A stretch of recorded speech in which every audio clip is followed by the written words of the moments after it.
Isang teleserye star, magbabalik project katambal ng isang ABS-CBN celebrity. Tingnan ang mga detalye.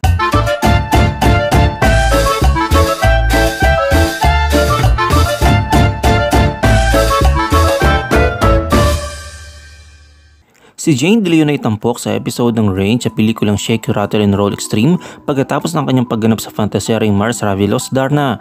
Ito ay magiging available sa mga sinihan mula November 29, Miyerkules. Sa ABS-CBN naman ay may plano na magkaroon ng susunod na TV series para kay Jane De Leon. Subalit na antala ito dahil sa sunod-sunod na schedule ng mga pelikula ng kanyang pinasok. Sa ngayon, may 5 sunod-sunod na pelikulang naka-line up si Jane, kabilang ang How to be a Good Wife kung saan ay makakatambal niya si Janela Salvador sa ilalim ng direksyon ni June Robles Lana.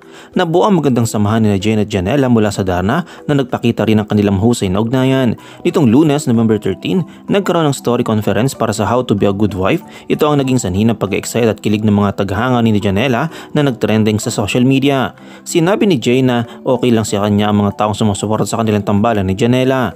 Aniya, if kaligayahan nila yon, ibibigay namin kasi nag-i-enjoy din naman kami. Sobrang nagpapasalamat kami sa mga fans. Grabe, hindi siya normal sa show business kasi yung magkaroon ng ganitong clamor. So natutuwa kami, we spread positivity with everyone. Iniingatan naman namin yung image namin, especially those people na may mga humahanga sa amin, the young ones, even the adults. Nagiging magandang halimbawa pa rin kami sa kanila.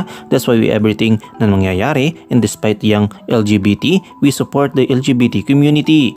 No-offend ba sila na may mga kumakesyon sa sexual preference na orientation nila? Anila, no, bakit kami ma-offend? It's LGBT, they are still human, and kami kung ano man kami, proud kami sa sarili namin. Importante lang naman is mag-spread ka lang ng positive vibes, hindi siya negative, it's not negative. Hindi ko ma-put in mind kung paano siya magiging negative sa ibang tao. Sana they learn how to respect the community because ayun ang ginagawa namin. That's why they respect us because we respect them.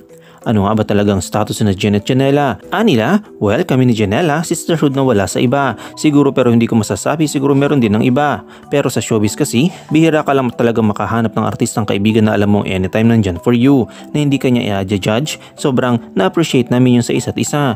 Ganun ka-huge yung love na relationship namin for each other, na pag may problems kami, ups and downs, nandyan kami. Iba umano talaga ang friendship ni na Jane at Janela. Meron pa pala silang mga nagawa na hindi pa naipalabas sa social media.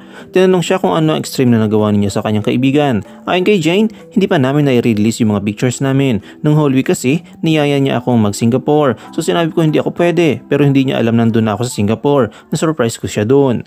Ano yung komento kaugnay dito? Shoutout tayo kina Perla Cruz, kay Chris Jerry Cruz at kay Slapshock Masinda de Miguel. I-comment mo lang ang inyong opinion sa comment section at huwag kalimutang i-like, i-follow, i-subscribe ang bcgram.net para sa mga latest happenings.